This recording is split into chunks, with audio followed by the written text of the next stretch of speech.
Kung tutusin ang automatic naman mga paps, no, pag mali yung ginagawa natin, hindi naman tayo normally papayagan yan. Like for example, isang scenario dyan is nasa ano ka, nasa drive ka or nasa reverse ka, papatayin mo yung makina, hindi mo mapapatayan.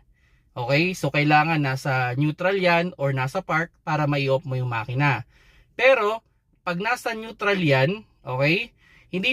Normally hindi mo matatanggal yung susi. So kailangan mong ilagay sa park para mailagay mo yan sa para matanggal mo yung susi.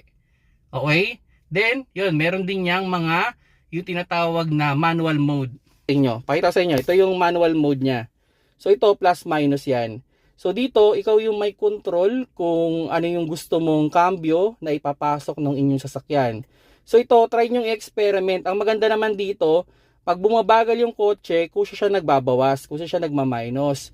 Pero hindi siya magdadagdag. So ikaw yung magdadagdag palagi ng cambio.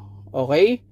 So ganun lang yung pinaka-idea. So yun mga paps, no, sana nakakuha kayo ng konting idea sa pagdadrive ng automatic. Actually sa mga marunong na mag-manual, easy na lang to. Siguro mga 30 minutes, 1 hour, kapadong-kapado nyo na mag-drive ng automatic.